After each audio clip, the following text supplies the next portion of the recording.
Bon, apparemment, je me suis fait censurer par Instagram. C'est un titre vraiment qui est, oui, qui est très connu, qui date de 1986 d'un artiste, d'un chanteur que j'aime beaucoup pour plein de raisons, mais c'est pas le sujet de ce live. C'est David Lee Roth. Pourquoi David Lee Roth ce matin pour le live avec Tony Lopez? Parce qu'il va nous raconter ses expéditions dans la jungle amazonienne. Donc, j'ai fait de suite le rapprochement avec cette pochette qui est quand même très emblématique de la carrière de David Lee Roth. Alors cet album est sorti en 1986. David Lee Roth, c'est le chanteur de Van Halen de 74 à 85. Son dernier album avec Van Halen, c'est 1984. Vous connaissez sûrement le titre Jump, qui est un méga tube planétaire. Et il y a toute une bande de musiciens avec lui qui sont vraiment des killers, quoi. Et je ne sais pas si vous avez remarqué à notre époque, aujourd'hui, on parle très peu des musiciens qui sont derrière les chanteurs. Voilà. Steve Vai, par exemple, est un immense guitariste, quoi, un guitar héros et toujours en activité. Steve Vai accompagné David Lee Roth à la guitare, il y a Billy Sheehan également, un immense bassiste que j'ai eu la chance d'interviewer au Hellfest. Tu peux trouver cette interview sur ma chaîne YouTube dans la partie Heavy Metal Food, et Greg Bissonnette à la batterie. Donc c'était un clip que je vous ai passé tout à l'heure qui est assez irrévérencieux avec toute cette époque du glam rock des années 80 avec comme figure de proue notamment le groupe Motley Crue. On aura l'occasion d'en reparler puisqu'il va sortir sur Netflix un film qui s'appelle The Dirt, qui est tiré de la biographie de ce groupe qui a cristallisé toute cette époque sex, drug and rock and roll. Motley Crue avec Tommy Lee et Nikki Sixx notamment.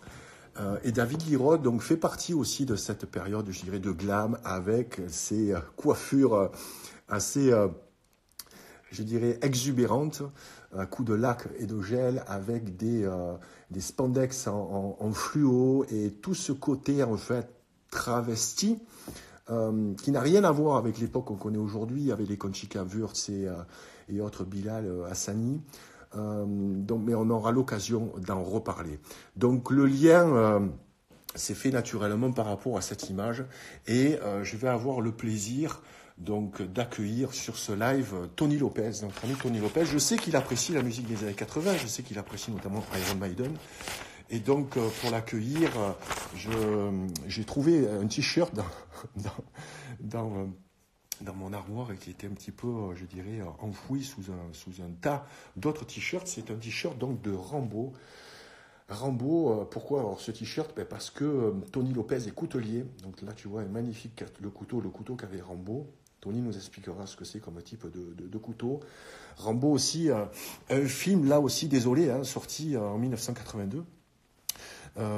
Issu d'un roman qui s'appelle Premier sang, un roman de David Morrell qu'il a écrit en 1972 et 10 ans après, en 82. C'est pour ça que quand je vous parle des années 80, pour moi, c'est des années de mon, je dirais, post-adolescence. Et pour moi, c'est les années d'or, où il est sorti vraiment des films cultes, de la musique culte, et pour moi, qui font partie des fondamentaux. C'est pour ça que je vous en parle régulièrement. Bon, sans plus attendre, on va aller donc dans l'est de la France, où se trouve notre ami Tony Lopez, pour discuter avec lui de ses expéditions dans la jungle amazonienne. Salut mon cher Tony. Salut Gilles, ça va bien? Écoute, ça va plutôt moyen. Tu sais, en ce moment, il y a beaucoup de parasites, il y a pas mal de gastro, il y a pas mal de grippe, etc. Donc, j'ai quand même un système immunitaire fort, mais depuis quelques jours, j'ai des petits problèmes intestinaux. Donc, désolé de vous les partager, mais si tu me demandes comment ça va, je vais moyen. Voilà. Ok. Mais ça se rétablit tout doucement. Et toi, comment tu te portes dans le Écoute, nord-est de la France? Très très très bien, écoute, impeccable, hein, tout va bien. Il n'y a pas y a pas de soucis particuliers, j'ai pas de problèmes intestinaux, tout va bien. Voilà. Oui, mais toi, tu es un guerrier, tu vas nous raconter parce que quand tu pars en expédition, il vaut mieux pas avoir de problèmes intestinaux. Moi, j'ai des problèmes intestinaux. En fait, c'est historique parce que j'ai été opéré la sténose du pylore. Donc, je suis assez fragile. Si tu veux, j'ai été opéré quand j'étais tout petit, hein, j'avais 15 jours. Donc, j'avais le foie, donc l'extrémité qui était bouchée. Donc, voilà, pas mal de petits soucis dus à ma génétique. Est-ce que tu connais cet album? Écoute, pas plus que ça, pas plus que ça. Bon, moi, je dirais que dans ce type de groupe, comme tu l'as mentionné, on va dire que dans les groupes un petit peu anciens comme ça, que je connais plutôt bien, c'est Maiden. Euh, et après, je suis passé sur du Metallica plutôt. Oui, parce Euh, que, alors, il faut dire qu'on n'est pas de la même génération. Donc, moi, j'ai 53 ans, tu as 38 ans. C'est Tout à ça? fait. Ouais, ouais. Voilà. Donc, tu as raté cette époque des années d'or, des années 80. Je suis désolé pour toi. Ouais, mais écoute, bon, Metallica, Maiden, bon, toi t'en parlais avec un petit peu plus vieux, mais t'en parlais avec Vol West, Nirvana, bon, tous ces groupes-là, Oui, ça, voilà. c'est les années 90, en fait. Parce que Van Ouais, voilà. Halen a commencé fin des années 70. Kiss a commencé aussi dans les années 70. Il y a beaucoup, beaucoup de groupes, en fait, qui ont commencé dans les années 70. Tout comme moi, j'ai raté, si tu veux, la période de Led Zepp, par exemple. Tu vois, et puis tout ce qui est Beatles, bien entendu, je suis arrivé un petit peu trop tard.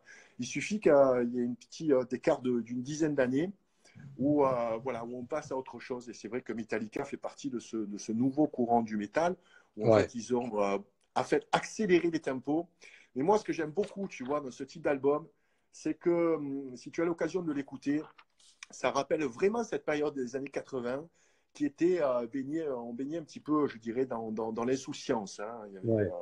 On ne parlait pas encore beaucoup du sida, pas encore beaucoup des problèmes, si tu veux, des tensions sociétales. Et c'est pour moi une année, enfin une décennie qui est très importante au niveau culturel. Donc c'est pour ça que je me suis permis de faire cette petite sélection parce que ce maquillage, bon, il y a un maquillage assez tribal. Hein. Donc, est-ce que tu as croisé justement dans tes expéditions des tribus comme ça, des gens qui Non, étaient écoute, retirés de la civilisation? non, écoute, pour l'instant, ce que j'ai fait au niveau XP, j'ai croisé pratiquement personne en fait, hein, parce que bon, quand je fais ça, je suis vraiment en forêt profonde et tu rencontres pas grand monde, quoi. Tu rencontres pas grand monde à part un petit peu de faune, non, tu rencontres pas grand monde. Alors, on en reparlera plus tard dans live. Donc je prépare une expédition et là par contre là normalement oui je vais rencontrer quelques communautés amérindiennes. Ouais. Ok. Donc, on est là pour parler de tes expéditions. On avait fait un précédent live il y a un an. Et donc, tu vois, là, je suis un petit peu plus propre quand même. Tu vois, je suis un peu coupé la barbe, j'ai les cheveux courts, je suis un peu plus présentable. Parce que vraiment, on dirait un vrai sauvage. Hein, sur la dernière, je me suis fait peur, je ne me suis pas reconnu. Écoute, Donc, j'ai ça présenté va ton avec la musique activité. qu'on écoute. Ouais. J'ai présenté en fait ton activité de coutelier. Oui, Tu fais depuis 10 ans. On a parlé aussi principalement de tes compétences en instruction donc de défense personnelle. Tu es instructeur donc, de ouais. défense personnelle, de self-défense. Et sur ce live, je voulais que tu nous partages en fait ta passion pour ces expéditions. Parce que tu m'as raconté une expédition, je crois que tu as fait en 2011, il me semble, C'est ça, où ouais, ça en a 2000. failli, où ça a failli mal se passer. Ça a Donc, failli basculer, ouais. ok. Ah ouais. Donc, qu'est-ce qui te donne envie comme ça de partir en expédition, t'isoler du monde moderne et aller comme ça dans un milieu qui est quand même particulièrement hostile? Alors, bon, on va dire que ça, bon, voilà, ça a commencé jeune, c'est un petit peu comme les arts martiaux, les sports de combat, les couteaux. Depuis que je suis enfant, j'ai toujours été attiré par la forêt amazonienne, en fait. Donc, c'est vraiment un biotope que j'affectionne particulièrement vis-à-vis de la faune, la flore. Donc, c'est vraiment voilà, un milieu que j'affectionne particulièrement. Et je l'affectionne tellement, je dirais particulièrement, que je voudrais vraiment qu'on enlève cette idée de milieu hostile et, euh, d'enfer vert, comme on peut souvent, l'Amazonie, le machin, l'enfer vert, milieu hostile. Alors je dirais qu'en fait, tout milieu peut paraître hostile quand tu le connais pas, en fait. Voilà. C'est vrai Exactement, exactement. Moi, j'avais plein de préjugés avant de te parler. Et c'est vrai on voilà. parle d'enfer vert, mais en fait, il y a l'enfer des villes aussi, on peut en parler. Et donc, Ouais, puis je justement, je dirais, vais te tu donner vois, la parole. il y a tellement de richesses qui composent ce milieu-là, que ce soit au niveau de la faune, de la flore, euh, de certaines communautés amérindiennes qui y vivent encore. Euh, et je dirais que ouais, appeler ça enfer vert, c'est dommage étant donné que ça renferme tellement de richesses. Rien que d'un point de vue, je dirais peut-être recherche médicale et autres, on trouve encore des choses extraordinaires. Donc c'est dommage d'appeler ça un enfer vert ou milieu hostile. Pour moi, un milieu hostile, t'es soldat, t'es sur une zone de guerre, on te tire dessus. Bon, là, on est dans une zone hostile. Je suis tout à fait Là, d'accord avec toi. là, je dirais que ce milieu peut, oui, et peut paraître difficile par rapport à l'environnement, c'est-à-dire l'humidité, l'air ambiant, la chaleur. Alors, la faune et la flore qu'il compose, mais je dirais si tu as cette rigueur, je dirais presque que c'est un des maîtres mots dans tout ce genre de milieu, y a pas de raison. Bon, moi, depuis le temps que j'y vais, je touche du bois et de la peau de singe. Euh, voilà, j'ai jamais été mordu par un serpent. Alors, ça veut pas dire que ça arrivera jamais, ça veut pas dire que c'est jamais arrivé à quelqu'un. Mais voilà, c'est pas aussi hostile et enfer vert qu'on peut le dire ou le faire croire, quoi. Voilà. Ça peut être un enfer lorsqu'on n'y est pas peut-être préparé, parce que toi, tu te Ça- prépares. Voilà, Explique-nous donc, tu pars avec quoi? Est-ce que tu pars seul? Est-ce que tu pars accompagné? Et non. quelle est ta préparation? Tu pars avec quel type de matériel? Alors écoute, moi déjà, non, alors je pars pas seul, parce que c'est vrai qu'après, s'il t'arrive quelque chose, c'est compliqué de gérer la situation. On y reviendra tout à l'heure. Ouais, ouais. Euh, Donc au minimum, voilà, je pars avec un ami, voilà. Alors que je vais mentionner parce qu'en fait c'est lui qui m'a fait découvrir un petit peu tout ça. Donc il Bien s'appelle sûr. Eric Affray. Donc dans le milieu, je dirais des personnes qui me suivent, ils le connaissent aussi. Donc pour situer un petit peu la personne, vite fait, pour lui rendre honneur, parce que c'est lui qui m'a appris un petit peu tout ça. Donc Eric Affray, c'est un vétéran des forces spéciales de l'armée française. Il a fait une D'accord. carrière de 20 ans au premier PIMA à Bayonne. Donc il a pas mal crapahuté dans pas mal de pays et il connaît plutôt très très bien la jungle et plus particulièrement, je dirais, l'Amazonie en Guyane française. Ok. Voilà. Donc je l'ai rencontré un jour sur un stage de self-défense en fait. Voilà. On a sympathisé, on a discuté. Avec la discussion, voilà, on a commencé à parler de jungle. Alors, le pourquoi du comment, je sais plus pourquoi on a parlé de ça, mais voilà, on est venu à parler de jungle.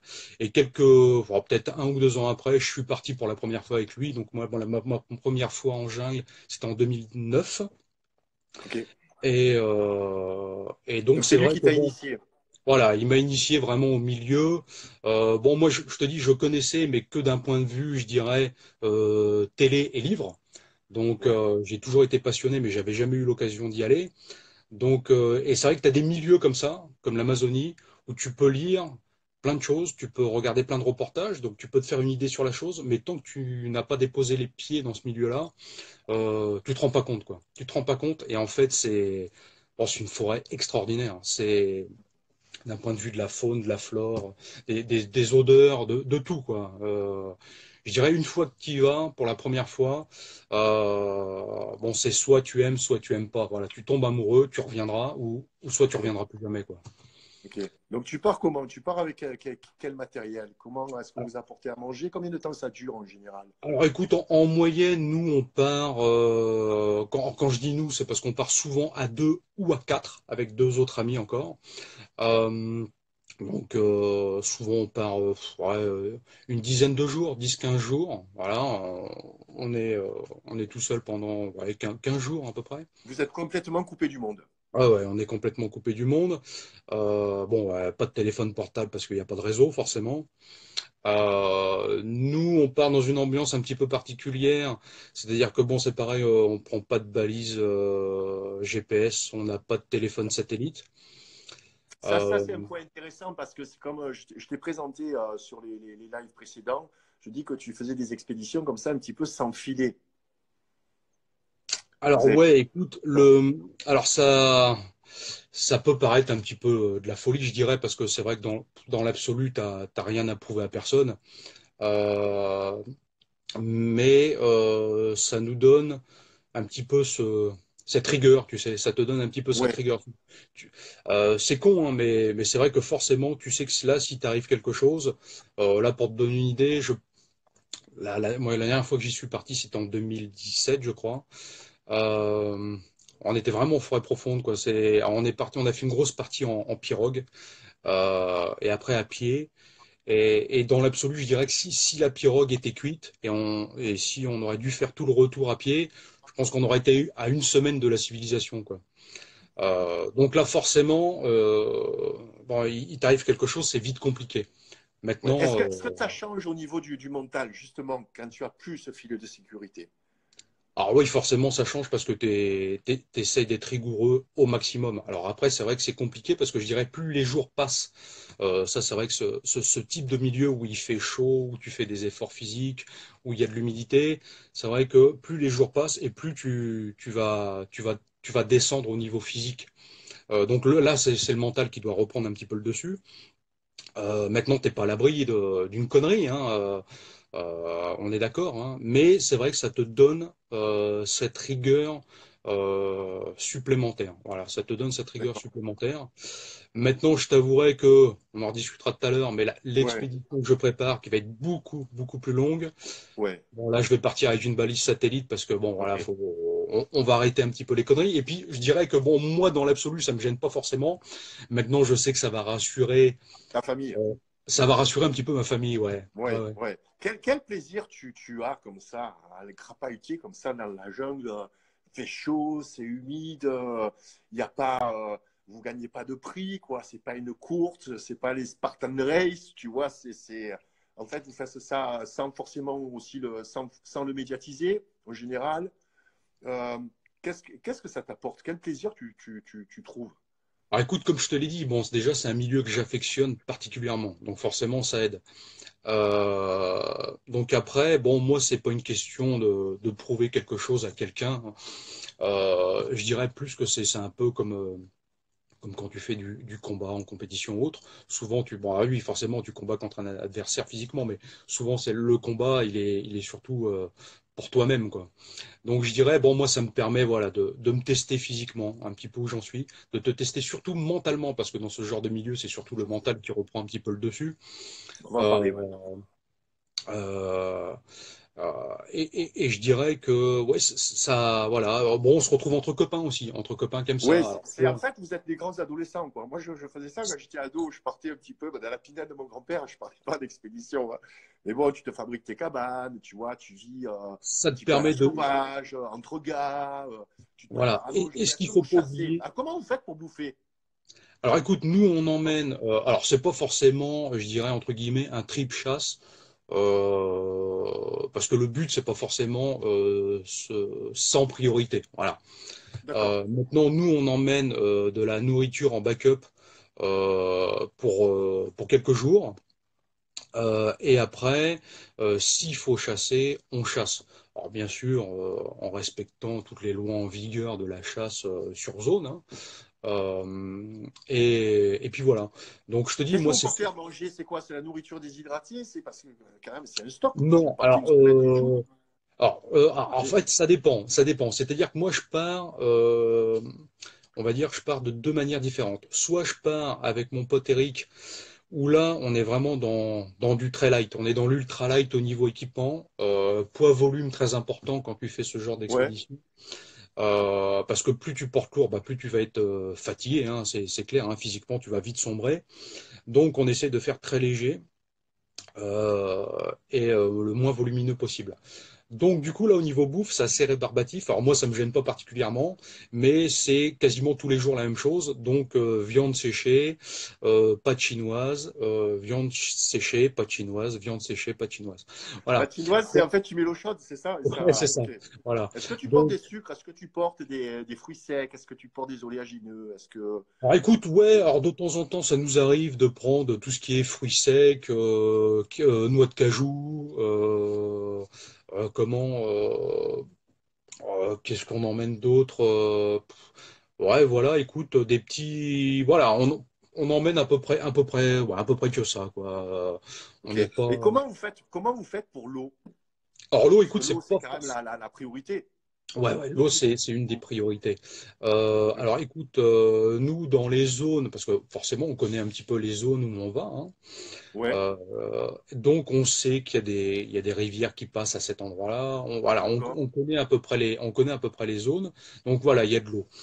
Selon les endroits où tu vas en Guyane, l'eau peut être, je dirais, pas terrible comme limpide. Je m'explique. Limpide, Ouais, c'est-à-dire que tu remplis ton quart ou ta gourde. Bon, c'est comme si tu avais de l'eau, enfin c'est comme si tu avais de l'évian, quoi, hein. Toi, c'est ouais. super, y a aucun souci. Et selon les zones, alors c'est pas forcément des zones où on va, bien sûr, où il y a des zones d'orpaillage. Là, forcément, avec tout ce qui est mercure et autres, c'est pas terrible, quoi.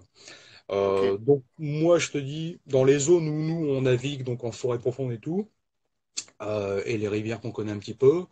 Donc voilà, moi je bois comme ça, hein, je purifie même pas l'eau, je Ah, filtre tu rien du purifies tout. pas? Tu connais le système Berquier? Parce que je pense que tu es Ouais, Berquier, toi enfin, aussi. je connais tous ces Mais, systèmes de mais purification. tu purifies pas. Euh, Non, non, le problème, c'est que tu consommes tellement d'eau par jour Ouais. que c'est vite compliqué. Et les zones, on les connaît. Il y a ça aussi, c'est que les zones, tu sais, on les D'accord. connaît. Donc, Donc, tu sais où il y a de l'eau potable, de l'eau claire, comme tu dis. voilà, on sait que l'eau va être correcte. Donc, moi, pour l'instant, à l'heure actuelle, donc depuis 2009, j'ai jamais purifié mon eau. Euh, j'ai même Il y a, déjà il y bu. a, Ouais. il y a Pépio qui nous demande le poids du sac. Le poids de Alors, ton écoute. sac. Alors, anecdote là-dessus, ma première fois en jungle, en 2009, mon sac pesait 23 kilos Oh. pour à peu près 15 jours de forêt. J'ai une photo qui traîne là. Euh, quand je l'ai montré à des amis, ils m'ont dit, putain, ça fait combien de jours que tu étais en jungle là? Et là, je leur ai dit, je suis écoute, c'était le premier jour au matin, quoi. Et Ok. j'étais décomposé, j'étais complètement défoncé. Le Ah ouais? truc, c'est que ce milieu-là, quand tu connais pas, on en parlait tout à l'heure, quand tu connais Ouais. pas le milieu et tu as entendu plein de choses, bah, tu prends plein de matériel parce qu'en fait, le matériel rassure. Ah, ok, ok. Et sauf que, en fait, je dirais 70% de ton matériel, tu vas pas l'utiliser, quoi. Ok. Mais il te rassure psychologiquement. Et en fait, il te rassure peut-être psychologiquement, mais physiquement, il te défonce, en fait. Parce que, forcément, c'est trop lourd. Ok. Donc, l'année Donc ça, suivante, avec l'expérience, je pense que tu as fait le tri ah comme bah ça écoute, et que en fait, tu es de plus en plus léger. j'ai vite fait le tri, c'est-à-dire que l'année suivante, donc, l'année suivante. Donc mon sac faisait pour le même timing, donc à peu près ouais, 10, 15, ouais, 15 jours de forêt, je crois qu'il faisait 9 kilos. Ok. Donc voilà. Ok. Ouais, le Est-ce que tu poids, c'est pars hyper important. alors, qu'est-ce que tu as comme outil? Parce que bon, j'ai un de tes fameux couteaux, c'est le Seven. Alors tu vois, j'ai enlevé l'oxyde le chrome de la lame. Tu vois, comme tu m'as dit. En fait, Ouais, j'ai pour mis un peu de patiner la un petit peu. moutarde dessus. Tu vois, Ouais, j'ai mis un peu de moutarde dessus. Bon, il faut que je travaille un peu. Donc voilà, Seven, ça, il est tout petit, quoi. Je m'en sers, c'est comme un couteau d'office. Donc je pense ouais. que tu as d'autres types de couteaux avec toi, puisque c'est toi Ouais, qui les fabriques, en fait. ouais, alors écoute, moi, ce que j'emmène en objet piquant et tranchant, on va dire, en forêt, comme je te dis, j'essaie de faire le quand même assez léger. Donc, Ouais, une machette. Bon, voilà, une machette. Ça, la c'est un machette. des outils principaux en jungle. Une machette. Et après, je dirais, souvent, je porte un neck knife, donc un petit couteau, comme le Seven. Ok, Ça m'est arrivé de prendre d'autres choses parce que c'est des couteaux que j'ai fabriqués ou que j'ai voulu tester sur le terrain. Mais dans l'absolu, je dirais, tu as une machette et un petit couteau de cou ou une ouais, machette et alors, ça peut être un Seven, ça peut être ce que tu veux, en une lame fixe, en neck. Après, ça peut être une machette. et en complément un couteau suisse, une machette et toi. Après, Tu emploies des termes techniques, on va y revenir dessus. Le neck, en fait, c'est ça. C'est ça. voilà, tout à fait, voilà, Donc c'est un ça, en couteau qui fait, porte on le autour met, du cou. je vais voir. Donc on le met autour du cou. Le couteau, en fait, se met directement ici. Voilà, Tout c'est à ça fait. le neck. Voilà. Alors moi, j'ai souvent en neck, en jungle, en complément de ma machette. Pourquoi? Parce que sur l'étui Kydex de ce couteau, j'ai ce que j'appelle mon neck kit H24. C'est-à-dire que sur cet étui-là, donc j'ai un mini briquet-bic dessus. J'ai une pince à épiler. Alors, on dirait une pince à épiler en jungle. Mais en fait, oui, parce que je dirais que c'est un des outils que tu utilises le plus en jungle parce que la Ok. flore, la flore est tellement composée d'épines, tu vois. Il y a certaines espèces où tu as des épines de folie et tu as vite fait de te foutre des épines. Alors, le problème, c'est qu'enlever une épine sans pince à épiler, c'est vite compliqué, surtout quand, bah, avec l'humidité, tu transpires un petit peu, tu es fatigué. Bon, je veux dire, c'est pas jouable du tout. Donc, c'est un des outils que tu utilises souvent. Donc, pour revenir à ce petit kit que je porte H24, en fait, je dors avec dans mon hamac et tout. Donc, Ouais. j'ai donc un briquet, donc ce qui me permet d'allumer du feu et de m'éclairer. J'ai cette fameuse pince à épiler. J'ai une micro-boussole, ce qui me permet de m'orienter au cas où. Et j'ai une toute petite photon microlight, donc une petite lampe et j'ai le couteau. Donc ça me permet d'avoir quelque chose qui pique, qui coupe, quelque chose Ok. pour m'orienter, quelque chose pour m'éclairer et quelque chose qui me permet d'allumer un feu par exemple. Et tout ça c'est maintenu avec Ok. un gros morceau de chambre à air, voilà, pour faire effet d'élastique. Et en Ouais. même temps ça peut être utilisé comme allume-feu. Alors c'est pas très écolo, hein, mais bon, écoute, On s'en si fout. tu dois te retrouver dans une situation un peu merdique, Ouais. on y pensera Et, après, quoi. et vous dormez comment? Parce que je Alors, suppose qu'il y a pas mal d'insectes, il y a pas mal de. Il faut que tu te protèges en fait la nuit. ouais, alors écoute, on dort exclusivement en hamac pour être au-dessus Suspendu. du sol, Ok. voilà, pour pas être à même le sol. Donc on dort en Ouais. hamac. On met un tarp au-dessus de notre hamac, donc une bâche, parce qu'il pleut assez régulièrement quand même en jungle. Ouais. Et puis souvent quand il pleut quoi. Ok. Donc voilà. Alors tu Alors, peux, oui, on a passé déjà une petite demi-heure ensemble. Ça va aller ouais, vite, tu sais. ouais, Le ça va principe super du vite. live, Ouais. c'est qu'on ne va pas aller plus d'une heure. Je veux vraiment que tu nous racontes cette histoire où ça a failli mal se passer. Alors écoute, bon, pour Prends faire, ton temps. Voilà. ouais. Tu prends ton temps. Voilà. Alors écoute, cette histoire, donc alors, comme je te disais tout à l'heure, hein, euh, on a peur souvent du milieu qu'on connaît pas. Après, même quand tu connais ce milieu-là, ça n'empêche pas qu'il peut arriver des choses. Alors après, ça peut arriver en jungle, mais ça peut t'arriver en montagne, ça Bien peut t'arriver entendu, dans le bien désert, entendu, ça peut t'arriver en ville, quoi. bien Donc c'est pour entendu. ça que toi, je veux vraiment effacer de la tête des gens ce côté enfer vert et milieu hostile. Ouais, tout à fait, tout à fait. Donc, écoute, ça s'est passé en 2011, donc le 12 octobre. 12 octobre. Je me rappelle bien de la date parce qu'en fait, c'était l'anniversaire de mon pote avec qui je suis parti, Eric Affray. Et donc, la veille, je lui dis, écoute, Eric, demain, on va faire un gros crapahut. On va chasser. Et puis, voilà, pour fêter ton anniversaire, on va essayer de se trouver un petit gibier sympa, de le faire fumer, boucaner, voilà. Euh, voilà. Ok. Donc c'est tout. Le lendemain matin, bon, on se réveille, donc on se réveille assez tôt quand même, et donc voilà, nous voilà partis pour crapahuter et puis pour chasser si on trouve. Et puis écoute, donc on est parti très light, hein, équipement basique, hein, une machette, une gourde remplie d'eau, voilà, deux trois kits. Bon Et vous voilà, pas chassez très- comment? comment? Vous chassez comment, en fait? Vous chassez comment? Donc on a un fusil de chasse, hein, calibre 12. Ok. Voilà, en fait, la chasse en Guyane est libre. Il n'y a pas de Oh, permis de chasse en Guyane, mais ça va changer bientôt. ok. Donc vous amenez quand même une arme avec vous.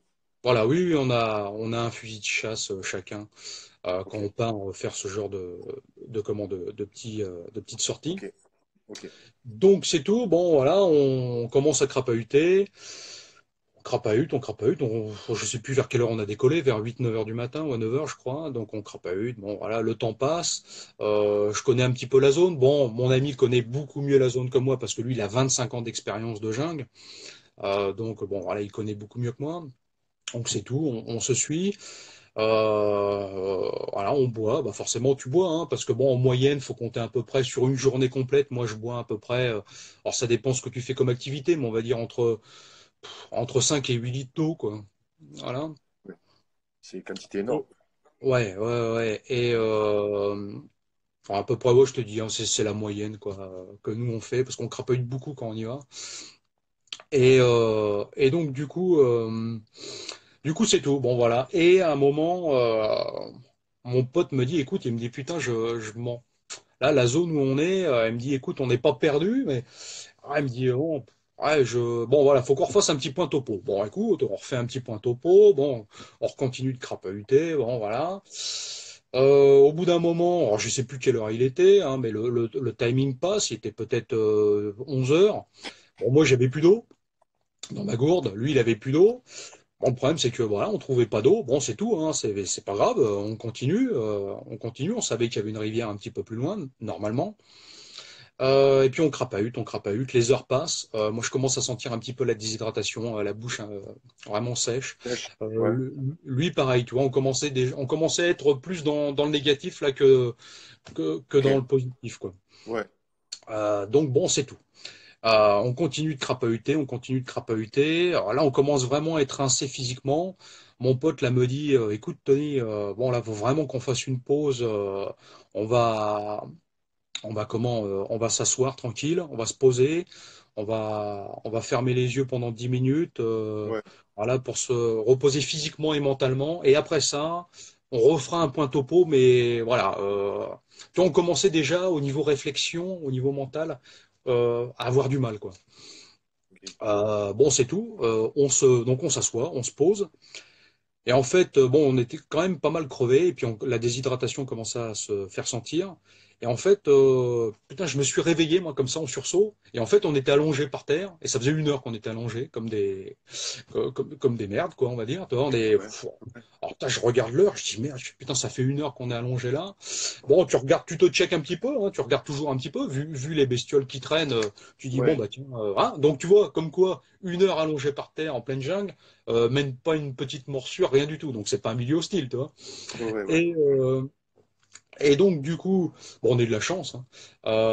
Ouais, il y a toujours une part de chance dans tout, de toute façon. Ouais. Ouais. Et donc, c'est tout. Bon, on se réveille un petit peu. On refait un point topo. Bon, ok, bon, on continue de marcher. Et là, bon, les heures passent, hein. Je la fais courte quand même parce que ça a duré la journée. Et là, Ouais. bon, déshydraté totalement, quoi, complètement déshydraté. Bon, moi, j'étais rincé, j'étais vraiment rincé physiquement.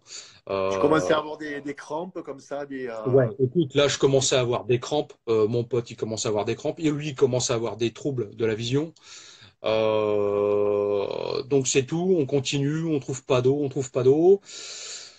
Encore quelques heures après, alors là complètement défoncé, mais bon, et là c'est le mental qui reprend dessus. Pourquoi? Parce que moi je voyais mon Ouais. pote, tu vois, on alternait quoi. Donc je voyais mon pote des Ouais. fois marcher devant moi, donc je me disais ah putain si lui il marche, faut que je marche quoi. Ok. Euh, et inversement, quand moi je passais devant lui, il se disait la même chose parce qu'après on a débriefé tout ça. Ouais. Ouais. Ouais. Ouais. Donc voilà, ça te motive, toi. Donc ça, c'est le mental qui reprend le dessus. Physiquement, pour te dire, j'étais complètement rincé. À un moment, on est Ouais. tombé sur une zone où il y avait ce qu'on appelle des racines pièges. Donc des racines pièges. Alors c'est pas de la mangrove, hein, c'est des petites racines Ouais. euh, tous les 30 centimètres. Voilà, t'en as partout et qui font Ok. un petit U comme ça. Donc c'est-à-dire que Ok. là, tu te dis, putain, si mon pied vient à se foutre là-dedans, je suis Ouais. tellement rincé, je vais me péter une cheville, quoi. Et donc Ouais. moi, ma peur. C'était même pas de me péter une cheville, mais de me dire, putain, si lui se pète une cheville, ça va être compliqué. Pourquoi? Parce que moi, je fais à peu près 82, 85 kilos. Lui en fait 95. J'avais déjà du mal à me porter moi-même, donc j'aurais pas pu le porter. Donc c'est-à-dire Ok. que là, tu rentres dans un truc où, alors c'est pas arrivé, mais tu rentres dans une ambiance où ça peut vite basculer. Il se pète la cheville, ça va être compliqué. Pas de téléphone satellite, rien du tout.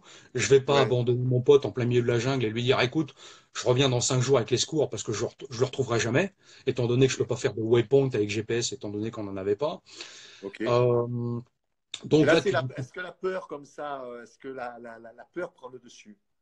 alors écoute, non. Écoute, je t'avouerai que moi, là, j'étais dans une ambiance, pour te dire, hein, le niveau physique médiocre dans lequel j'étais. C'est-à-dire que moi, pour faire chaque pas que je devais faire pour marcher vers la fin, je devais attraper mon pantalon avec mes mains et lever mes jambes, en fait. J'arrivais plus à les lever, j'étais défoncé, quoi. Complètement défoncé. Mais c'est le mental, en fait. Tu dis, putain, faut que je tienne, faut que je tienne. Et donc, en fait, j'ai pas eu forcément cette peur-là parce que je me suis dit, non, c'est impossible. Je veux pas crever ici comme ça, comme une merde. Voilà, on va tenir et y a pas de souci. Alors là, c'est pas forcément le fait que d'être fatigué parce que tu peux te dire, bah, si t'es fatigué, mec, tu te reposes. Sauf que là, t'es déshydraté. T'es Ouais, complètement ouais, déshydraté. ouais. Et c'est-à-dire que là, plus le temps passe, plus tu deviens médiocre, Ouais, pardon, physiquement, ouais. mentalement. Et, euh, et puis, c'est vrai que la mort peut arriver vite, quoi. Ou l'accident peut arriver encore plus vite. Ok. Donc, c'est tout. Alors, écoute, on était complètement dépouillés. Il Et, faisait nuit? euh, La nuit tombée?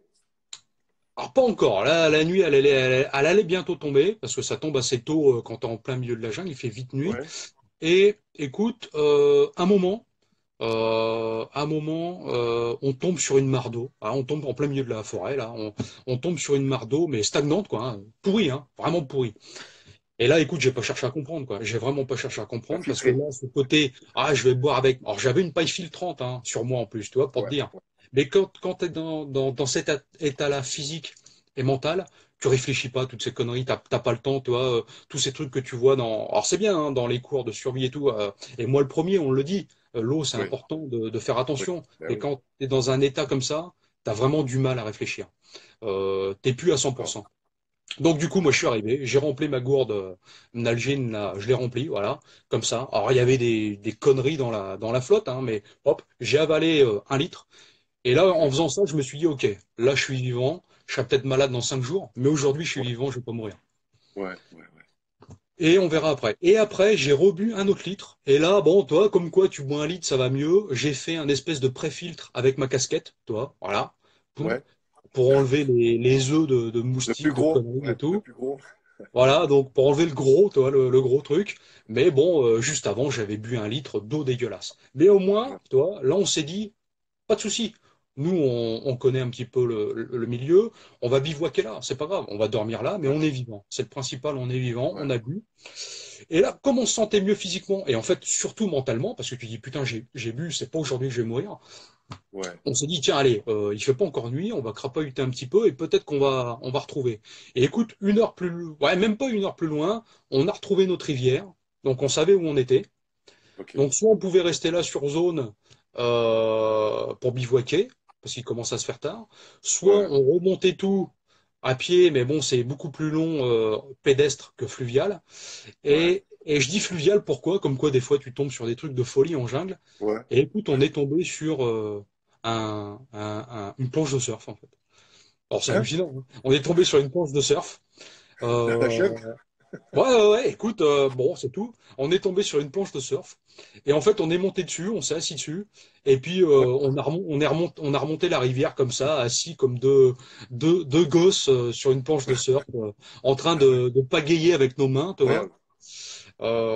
Parce qu'au tout début, mon pote me dit, écoute, Tony, si tu veux, on peut remonter à la nage. Je dis, écoute, chez moi, je suis défoncé, je peux pas nager, quoi.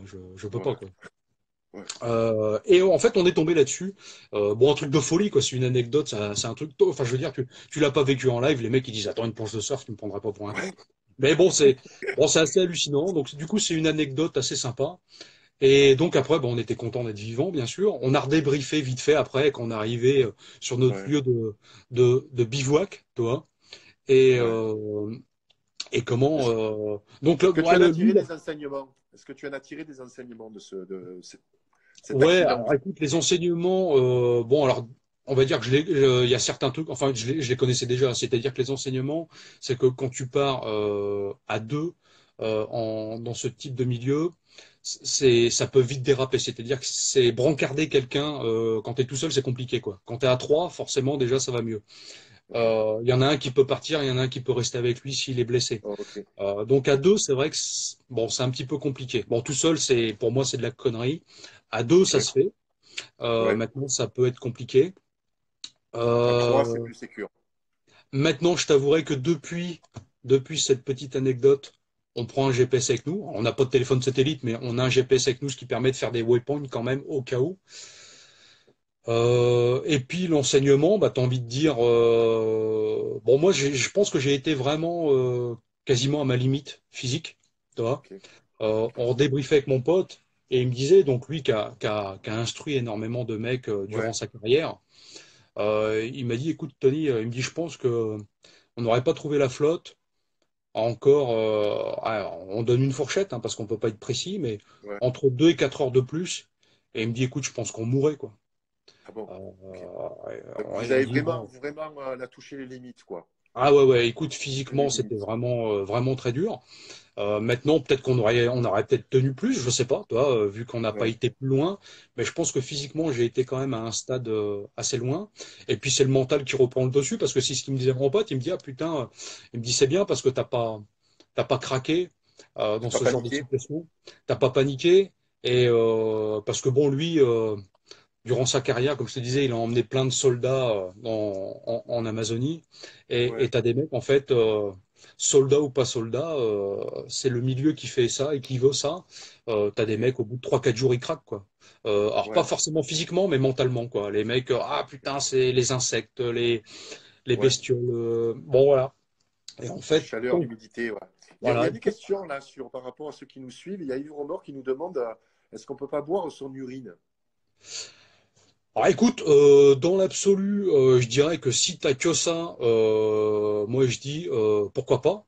Le seul Ouais. truc, c'est que tu vois, pour te donner une idée, comme je te disais tout à l'heure, en moyenne, je bois à peu près 5 litres de flotte, 5 litres de flotte, 5 à 8 litres de flotte par jour, et je dois uriner dans la journée, je pense, entre une et deux fois, pas plus, Ouais, parce que tu transpires beaucoup en fait. parce que tu C'est transpires ça? à mort.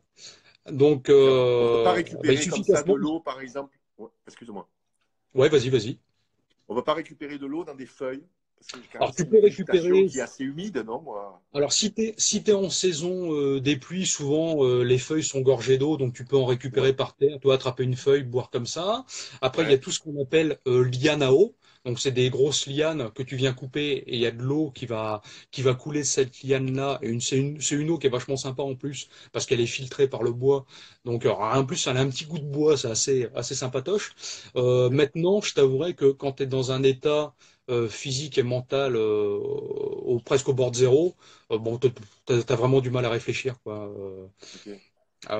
Donc c'est compliqué, quoi. C'est compliqué. Toute cette théorie, elle est bien, mais après en pratique, ça peut vite être compliqué. On y a pensé, mais le moindre effort est compliqué. C'est-à-dire que chaque pas est compliqué à réaliser.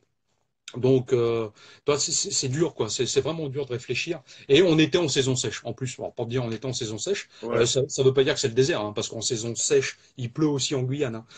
Il Ouais. pleut un tout petit peu moins. C'est pour ça qu'ils appellent ça saison sèche.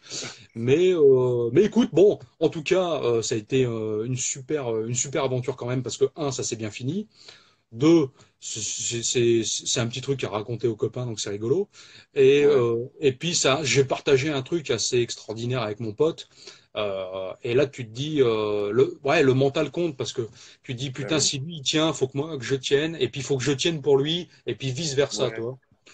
Et Euh, c'est en fait, tu vas autant solliciter le physique que le mental dans ces expéditions. Ce que je voulais qui tout à fait. ressorte, tu vois, de ton intervention, c'est que tu es quelqu'un déjà qui est solide au niveau mental par rapport à ce que tu instruis aussi, parce que la défense personnelle, il faut avoir du sang-froid, il faut avoir un mental quand même qui soit fort pour pas justement se laisser dépasser par les événements. Et le fait que tu ailles comme ça dans la jungle, non pas dans un milieu hostile, je reviens là-dessus, mais voilà, te mettre en situation, entre guillemets, bah, pas de précarité, mais bon, voilà, d'aller te mettre comme ça dans un milieu qui n'est pas forcément, je dirais, facile, avec des efforts physiques constants, cette chaleur, cette humidité, ce bivouac aussi dans Ouais.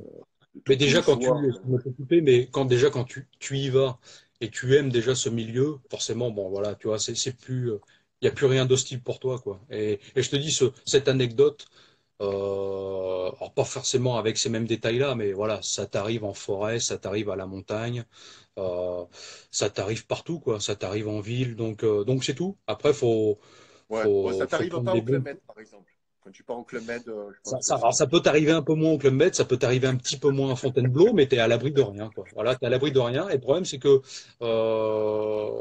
si tu penses qu'au négatif, dans ce genre de milieu, si tu penses qu'au négatif, bon, ça sert à rien d'y aller. Voilà, ça sert à Bien rien d'y sûr, aller.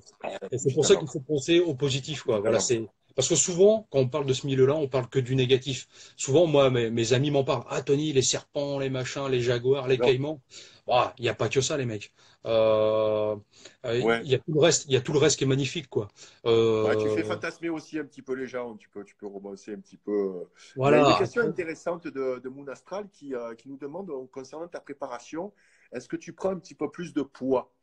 Est-ce que tu fais des Alors, réserves, écoute, entre guillemets, de gras? écoute, écoute, pas plus que ça. Pour l'expédition qui va venir, je pense Alors, que je vais en prendre. parle-nous-en de cette expédition, parce que là, Ouais. c'est chose.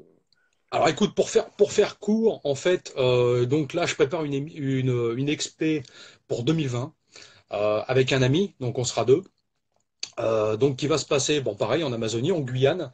Donc en fait, ça va, comment, c'est une expédition qui va durer à peu près 50 jours, voilà, où on va être en autonomie complète. Donc en fait, on va traverser la Guyane d'ouest en est, sans moyen de locomotion motorisée, en autonomie complète. Donc Ça fait combien de kilomètres? à peu près 500 kilomètres. Wow, à pied, Voilà. dans la Donc il y a jungle. il y a trois parties, grosso merdo. Il y a une première partie fluviale. Donc on fait tout en canoë gonflable, voilà, à la rame. Euh, toute la première partie fluviale est à contre-courant, parce que bon, voilà, ça, donc là on va en Ouais, on va chier. te mettre un peu de difficulté, quoi. Ouais, bon, faut que ça soit un peu dur, En sinon surf, c'est pas avec drôle. une planche de surf, non? Bon. Ouais. Donc faut que ça soit un petit peu dur, sinon c'est pas rigolo. Après, il y a toute une partie pédestre qui va durer à peu près 15 jours à pied. Donc là, ce qui est compliqué dans la partie pédestre, c'est va falloir porter tout le matériel que tu utilises pendant les 50 jours. Donc ça va être très compliqué parce que je pense qu'on aura à peu près un tout petit peu moins de 200 kilos de matériel. Wow, Donc ça veut ok, dire des allers-retours, parce que forcément, à deux, on peut pas tout porter en une fois, hein, on est d'accord. ok. Et après, il y a une troisième partie, encore une partie fluviale en canoë. Et, euh, et donc voilà, donc c'est un truc que moi je voulais faire depuis des années. Là, voilà, je suis prêt mentalement, je suis physiquement, je me prépare pour. J'ai envie de le faire là, voilà. Donc Ok. je dirais que quand je suis verrouillé mentalement sur quelque chose, voilà, c'est maintenant qu'il faut le faire, surtout dans ce genre Ouais. d'environnement. Et en fait, pour vous faire une parenthèse, ce chemin-là, en fait, le trajet qu'on va faire, c'est un chemin qui est connu un petit peu par les aficionados. On appelle ça le chemin des Émerillons. En fait, c'est un chemin historique qui était utilisé à l'époque par la communauté amérindienne d'Ouest et Est. Et ils se retrouvaient au milieu pour faire un échange, je dirais, commercial Commercial. et culturel. Voilà. Ok. Ok. Voilà. Donc là, tu as prévu de rencontrer comme ça des autochtones par moment Alors écoute, et- normalement, parce que c'est un peu à leur bon vouloir, hein, t'es pas là pour t'imposer, quoi. Hein. Donc ils sont chez eux. Donc il y a quelques villages en fait, parce qu'on va être dans une zone, là où on fait notre expédition, on est dans une zone protégée qui appartient au parc amazonien, donc il te faut des autorisations, tout ça pour pouvoir y accéder. Ok. Donc c'est tout un processus. Hein. Et donc oui, tu peux normalement tomber sur certaines communautés amérindiennes. Maintenant, tu peux pas t'imposer quoi. C'est soit eux Bien qui sûr. t'invitent et puis tu partages un moment avec eux qui peut être Bien vachement sûr. sympa. Mais voilà, t'es pas là Et- pour t'imposer. Après, nous, le but de cette expédition, c'est autre le côté, je dirais, ouais, on l'a fait, le côté physique et tout. Comme je te dis, moi, j'ai rien à prouver, j'en ai rien à foutre. Bien Je sûr. serais content d'y arriver, bien sûr. Maintenant, moi, le but, c'est vraiment, avec mon ami qui s'appelle Arnaud, avec Ok. qui je vais faire ça.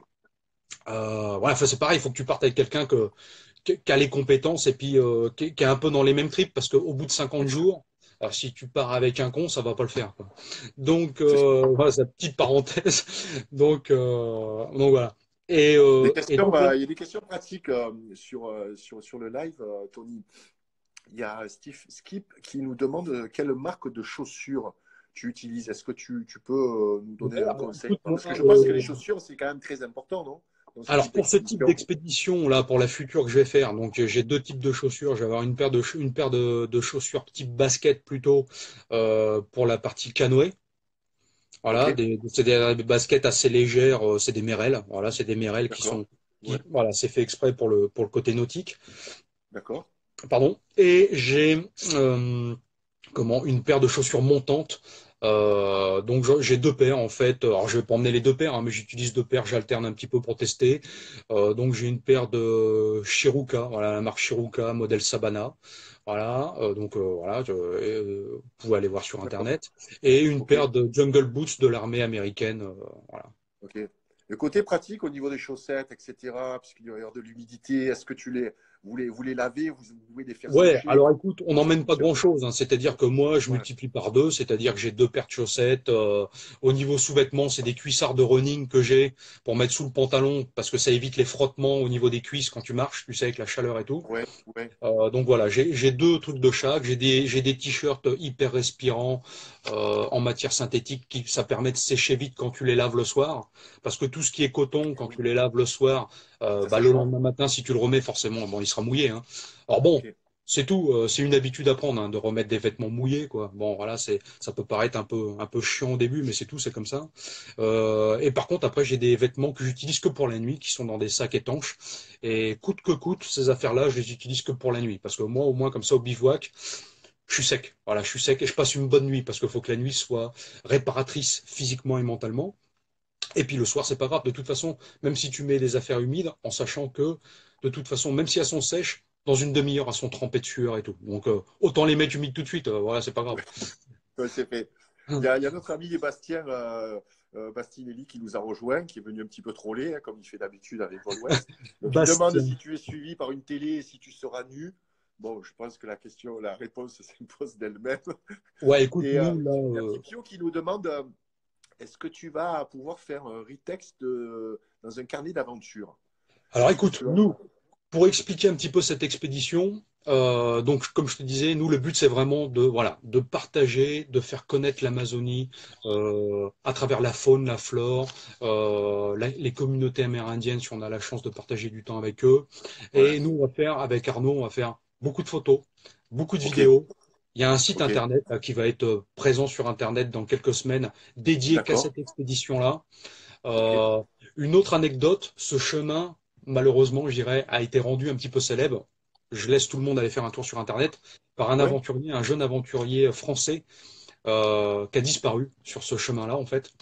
Et d'accord. à l'âge de 23 ans, ils ont découvert ces carnets d'aventure, je dirais, ces carnets de bord. Il n'y a que ces carnets de bord qui ont été découverts, donc Ah bon. il s'appelait donc Raymond Moffret. Et, Ok, euh, c'est un Amérindien qui a découvert ces carnets de voyage, qui racontait un petit peu ok, tout ça. Et son père l'a recherché pendant, donc Edgar Moffret, son père l'a recherché ouais, pendant 12 ans. ouais, Ils l'ont jamais retrouvé. Voilà, ils l'ont ok, jamais retrouvé. Donc il y a des livres qui sont sortis par rapport à ça. Donc vous regarderez Edgar et Raymond Moffret. Et ouais. nous, en fait, à l'endroit où ces carnets ont été retrouvés, on va déposer une petite stèle pour rendre un petit hommage C'est au beau. père ou au fils. Voilà, bon, c'est juste pour le clin d'œil, tu vois. C'est juste Ouais, pour le c'est clin beau, c'est d'œil. plus qu'un clin d'œil, tu sais. Nos souvenirs sont notre seul vrai patrimoine et moi j'ai toujours beaucoup d'estime pour les gens justement qui font ce type qui ont ce type de reconnaissance. C'est très important, très important. Donc voilà, je te dis, nous, le but, c'est voilà, c'est de faire découvrir Tu peux l'Amazonie. nous redire le nom de cette personne? Donc Raymond Moffret. Raymond Moffret, Raymond Moffret. voilà. Et son père, c'est Edgar Moffret. Donc il y a des livres qui sont sortis dessus. Il y a même un film qui est sorti sur Raymond Moffret qui s'appelle La vie pure, donc qui raconte justement cette aventure. Donc qui est intéressant à voir. Ça retrace assez bien le livre. Et donc, écoute, bon, voilà. Bon, après, nous, le but, c'est vraiment faire découvrir l'Amazonie, la faune, la flore, Ouais. prendre conscience de la chance de cet écosystème qu'on a encore à l'heure actuelle avec l'Amazonie et cette partie française qu'on a, parce que c'est quand même la Guyane, donc c'est quand même super sympa. Donc ça On permet en de, parle, voilà, de... on en parle des fois, bon, avec Et les souvent quand on en événements parle, c'est négatif. d'actualité. Bon. Ouais, Voilà, et ouais. souvent quand on en parle, c'est négatif, donc c'est malheureux, parce qu'il n'y a pas que l'orpaillage, il n'y a pas que le braconnage, ça existe, faut pas se mentir. Ouais. Bon, maintenant, on a un super écosystème qu'il faut absolument préserver. Ah, Alors, je dirais que c'est pas euh, grâce à moi et à Arnaud qu'on va sauver l'Amazonie, hein, on est d'accord. Mais non, bon, mais voilà. tu y contribues, hein, c'est comme les petits colibris. Voilà. Mais tiens, il y a Bastien qui pose une question intelligente, ça change. Tony, est-ce que tu as un porte-bonheur? Est-ce que tu embarques avec toi un porte-bonheur quand tu pars dans ces expéditions? Écoute, oh non, écoute, j'ai pas forcément de porte-bonheur, j'ai pas forcément de choses comme ça. Non, écoute, j'ai pas forcément voilà, après, je dirais, t'as les images que t'as dans ta tête, t'as tout ça, voilà, bon, et puis t'es dedans, tu sais, t'es dedans, donc moi, je pense pas à tous ces trucs-là. Hein, pour moi, là, le but, c'est d'en profiter au maximum quand je vais y être. Voilà, profiter de l'environnement, prendre des photos, vidéos, partager tout ça. On va essayer de faire des interviews de certaines personnes parce qu'en fait, j'y pars en 2019. Je pars en 2019 faire une reconnaissance terrain. D'accord? D'accord. Je vais rencontrer quelques personnes. On pourra Et suivre tout ça donc, sur le site ouais, que tu donc vas le ouvrir. site, ce site va être vraiment, je dis, dédié qu'à ça. Voilà, il va OK. sortir prochainement. De toute façon, je mettrai un Ben, lien. on Hein. communiquera dessus. Ouais. On fera le Donc il va relais expliquer, ça tout le monde. expliquera en détail tout ce qu'on va faire. Voilà, il y a des personnes qui nous suivent déjà dans l'aventure. Donc c'est au niveau, je dirais, aide équipement. OK. Donc ça c'est intéressant parce que même si on le fait pour le plaisir, moi en fait ça va me bloquer 2 mois et pendant que je suis 2 mois là-haut, bah, je suis pas 2 mois à l'atelier. Donc si je le fais, c'est que je le peux, mais pendant que je fais ça, je fais pas de couteau non plus quoi. Et pendant que je fais ça, je suis pas avec ma famille. Mais si je le fais, c'est parce que je le veux et c'est tout. Les- Donc, on va arriver au bout de l'heure, Tony. J'ai Ouais. vraiment eu plaisir à travailler avec toi. Bah Donc, écoute, moi aussi, parce que ton moi je te métier, dis, ouais, vas-y, Gilles. ton métier, c'est coutelier. Tu fais des couteaux de toute beauté. Vous n'êtes pas les Merci. seuls, vous êtes plusieurs. Donc voilà, je veux vraiment parler de ça. Moi, c'est une nouvelle passion que je viens de découvrir. Je suis pas trop à l'aise. Hein. Je suis pas aussi technique que le Bastien. Tu sais, qui fait des manipulations un petit peu à la ninja avec ses couteaux. D'ailleurs, il sera l'invité d'un prochain live. Donc, pour te retrouver, en fait, tu as un site. C'est Tony Lopez Tout à fait. Blades.com. Voilà, tu es présent bien sûr sur Instagram, sur Facebook. Ça, Ah c'est ouais. mon petit Steven avec, tu m'as fait spécialement du bois d'olivier. Voilà, c'est du bois d'olivier. Je l'utilise au quotidien, j'en reparlerai. Euh, pour la cuisine, moi. Voilà, c'est pas pour couper des lianes ou pour partir dans la jungle. Je suis pas aussi aventurier que toi. Non, mais écoute, Voilà. après, chacun ses domaines. Et Et puis, franchement, écoute, ça m'a fait vraiment plaisir de parler de ça avec toi parce que souvent, quand j'interviens, c'est pour les couteaux ou pour la self, pour la protection personnelle. Et je pense que j'avais jamais fait de vidéo sur Internet qui parlait de ça, toi. Et ça, franchement, ça m'a fait vraiment plaisir de parler un petit peu de cette passion que j'ai pour l'Amazonie et puis de partager ça un petit peu avec tout le monde. c'est Et le puis but, voilà. Tony. Vous avez plein de choses à dire. Moi, ma spécialité, c'est comme quand je vais interviewer des rockstars, ben, je ne leur parle pas de leur album ou de la tournée ou du concert. Je leur demande ce qu'ils bouffent, ou comment ils s'entraînent, quels sont leurs lifestyles, tu vois. Et Ouais. voilà, faire sortir un petit peu de votre voilà, domaine de prédilection pour découvrir ce qui vous passionne. En fait, vous êtes tous des passionnés. Et donc, j'ai vraiment eu plaisir à parler avec toi et t'avoir donné Bah, cette écoute, possibilité merci à toi. d'exprimer. Voilà. Merci Donc, aux participants qui ont regardé aussi ce live. Désolé, bon, c'est vrai que c'est un peu comme d'habitude avec Vol West et autres. C'est vrai que c'est compliqué de répondre à toutes les questions. Ça passe écoute, tellement on vite. en a pris quelques-unes et puis le live, donc on va l'installer sur le YouTube. On va finir proprement. Donc, je te salue, mon ami. Salut Gilles. À très vite. Peut-être on aura l'occasion de reparler. En tout cas, on va suivre ton expédition en Amazonie. Salut, Tony. Merci à toi. Merci à tous. Salut. Prends soin de Salut. toi. Bon week-end à tous. Salut. Ciao. Salut. Voilà les amis, c'était la fin de ce live avec Tony Lopez. Merci de nous avoir suivis. Vous pouvez le retrouver donc sur ma chaîne YouTube. Prenez soin de vous. On se voit demain entre rendez-vous hebdomadaire, dimanche, entre midi et 1h. Prenez soin de vous, soyez prévoyants. Salut.